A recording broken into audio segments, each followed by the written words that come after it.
14 million years ago, when the sun slipped behind the ancient African horizon, darkness did not simply fall, it hunted. The warm air thickened, the forest exhaled, and the world shifted into something ruthless. Daylight belonged to survival. Night belonged to death.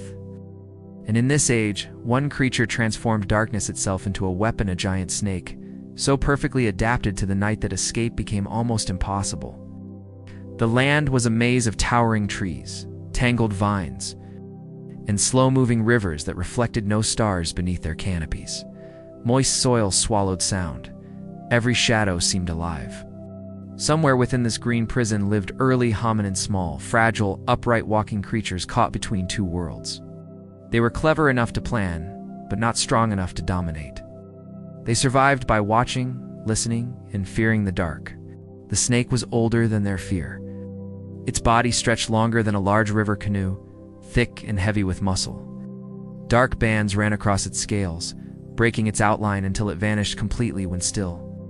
By day, it lay motionless beneath fallen logs or submerged in shallow water, conserving energy.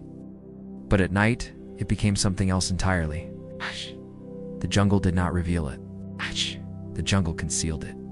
The hominins gathered near a forest clearing bordered by rocks and twisted roots. They returned here each evening, believing familiarity offered safety. Their shelters were crude woven branches and leaves built low to the ground or wedged between trees. No fire burned. No light pushed back the darkness. When night came, they could only wait. As dusk deepened, the forest chorus rose. Insects screamed. Frogs croaked. Somewhere in the distance, something large moved. The group huddled together, instinct sharpening. A mother pulled her child close. An older male scanned the blackness, gripping a heavy stick. Unseen, the snake began to move. Its body slid forward with slow precision, scales brushing soil without sound. It followed heat, scent, memory. It knew this place. It had hunted here before. It circled the clearing, mapping positions, waiting for movement, waiting for fear to settle.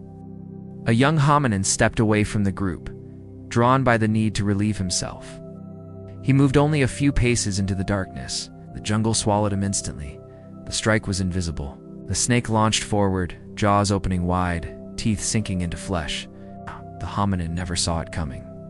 He was yanked backward, his scream cut short as coils wrapped around his chest and legs. Bones cracked under pressure. Leaves and dirt exploded into the air, then settled. Silence returned. The camp froze. For several heartbeats, no one moved. Then panic shattered the night. Cries echoed as the group scattered, scrambling into trees, climbing over one another in blind terror. The snake was already gone, dragging its meal into the undergrowth, leaving behind nothing but disturbed earth and fear. Oh, no one slept. At first light, the survivors gathered, eyes wide, bodies tense. They stared at the drag marks disappearing into the forest. Darkness had reached into their camp and taken one of them. The night was no longer just absence of light. It was a trap. They moved their camp the same day, heading toward higher ground where rocks broke the forest floor and trees grew farther apart.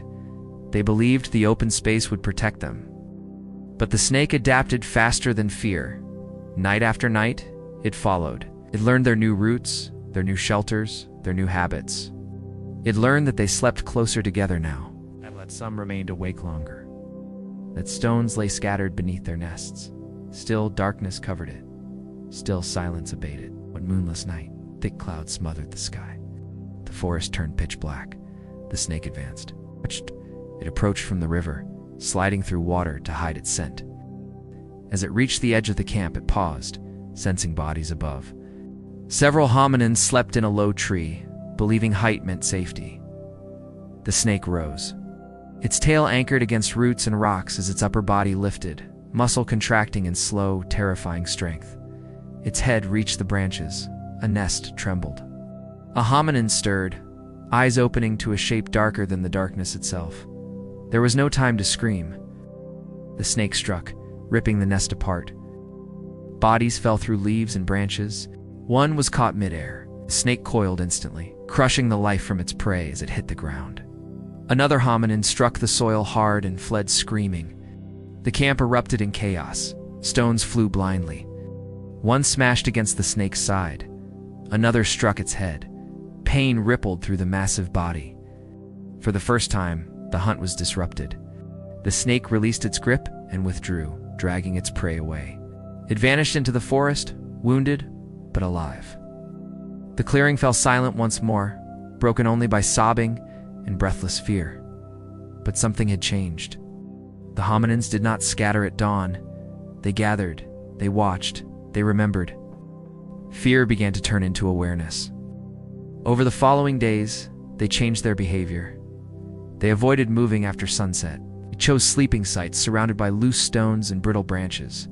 They slept in shifts. When something moved in the darkness, they screamed together, creating sound that carried far beyond the camp. The snake returned, but each approach became harder. Noise betrayed it. Pain followed careless movement. The prey was learning. One night, during the dry season, leaves crunched loudly beneath the snake's weight. The sound triggered an instant response. The camp erupted with shouts, stones crashing together, bodies moving as one. A heavy rock struck the snake's jaw, forcing it back. The serpent recoiled, confused and injured. This hunt was no longer safe. The giant snake lingered at the edge of the territory for several nights, watching, waiting. But the darkness no longer belonged to it alone. Risk now lived there too. Eventually, it slipped away into deeper jungle, searching for quieter prey that had not yet learned what the night could do. The hominins remained. They survived, scarred and alert, forever changed by the darkness that once hunted them. The night would never again be something they ignored, demanded respect, preparation, unity. Millions of years later, when humans would fear the dark, imagine monsters beneath shadows, and tell stories of giant serpents that strike unseen, they would not know why those fears felt ancient and instinctive. But the darkness remembers. Because long before humans learned to conquer the night turned itself into a death trap and hunted them.